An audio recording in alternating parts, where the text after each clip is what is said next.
fera, estamos de volta com mais um Cobertura Máxima GGE e Guimbo. Hoje para falar um pouco de filosofia e sociologia. E o professor André Pessoa está aqui com a gente e vai dar umas dicas para você se dar bem nessa prova de amanhã. Tudo bem, professor? Bem, Diego. Pronto. Qual é a dica que o senhor pode deixar para os nossos feras que estão se preparando, já que amanhã é o primeiro dia da vida que pode mudar, né, da prova que pode mudar a vida deles? Verdade. Agora é a hora do desfecho, né? De todo o trabalho feito ao longo do ano.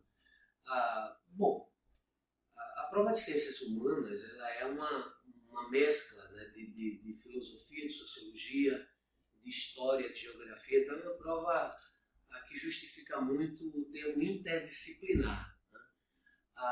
Com relação à filosofia, o aluno deve lembrar de alguns assuntos que são importantes e que têm uma certa frequência nessa prova de ciências humanas. Então, por exemplo, embora esporadicamente caia alguma questão de filosofia antiga, normalmente a prova de ciências humanas explora a filosofia moderna e contemporânea.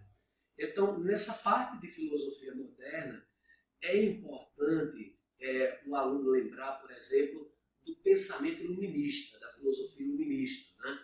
Então, lembrar de nomes como Voltaire, Diderot, Rousseau, D'Alembert, que representam o pensamento moderno propriamente dito. Então, o movimento iluminista, lembrar as características do movimento iluminista, lembrar do racionalismo, da disputa entre racionalistas e empiristas na filosofia moderna. É importante lembrar a obra de René Descartes, que é um ícone, um filósofo francês do século XVII, que é um ícone do racionalismo moderno.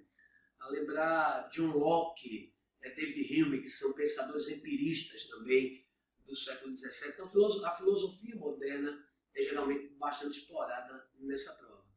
Eu acredito que ainda, em se tratando de pensamento moderno, pode ser que seja explorado nessa prova o pensamento político moderno, né? Então, o liberalismo político, que é o pensamento, é o paradigma político da modernidade. Então, quando a gente fala de pensamento político moderno, tem alguns nomes que nós não podemos esquecer. Então, em primeiro lugar, o italiano florentino Niccolò Maquiavel, que escreveu uma obra chamada O Príncipe. E Maquiavel é muito importante porque ele é considerado o pai da política moderna. Então foi Maquiavel que separou, digamos assim, as concepções religiosas, que foram comuns no mundo medieval, da prática política moderna. Então é importante lembrar a teoria política de Maquiavel, que está contida aí na obra O Príncipe, essa obra fantástica que ele dedica a Lourenço de Médici. Uma outra coisa importantíssima no que diz respeito à política no mundo moderno são as chamadas teorias contratualistas, ou as teorias do contrato social. E aí o aluno deve lembrar o pensamento de Thomas Hobbes, né, a sua obra, o Leviatã, a vinculação do pensamento de John Locke à burguesia, a ideia de propriedade privada. John Locke também era um contratualista. O pensamento de Rousseau, que também é contratualista, a ênfase que Rousseau dá no que ele chama de vontade geral, que é a vontade do povo, que deve prevalecer sobre a vontade do governante. Então, eu acredito que política moderna é um assunto que pode aparecer nessa prova aí de ciências humanas. E aí, não esquecer também o velho Karl Marx, né? Então, Karl Marx é tema recorrente nas provas de vestibular do Brasil, talvez do mundo inteiro. Então, os conceitos de luta de classe, de proletariado, trabalho alienado, ideologia, então esses conceitos é importante o aluno lembrar disso lá na hora da prova. Né? Então, isso na parte de filosofia. Na parte de sociologia, é importante relembrar a sociologia de Max Weber, a obra de Max Weber, a obra mais importante dele, que é uma obra chamada A Ética Protestante e o Espírito Capitalista. E nessa obra Weber vai vincular protestantismo e capitalismo de uma maneira muito original, muito, como é que eu poderia dizer, muito bem diferente, bem inovadora. Então, a obra de Weber é importante aí na sociologia. Os movimentos sociais, eu acho que nunca se falou tanto de movimentos sociais, dessas ações conjuntas que visam mudar algum aspecto da sociedade. E aí, quando a gente pensa em movimento social, a gente pensa em uma série de movimentos, né? Então, existem aqueles movimentos urbanos que lutam por melhores condições de vida na cidade, como o movimento Passe Livre, os Sem Teto. Existem movimentos do campo, como o MST, por exemplo, que lutam por melhores condições de vida no campo, por uma reforma fundiária.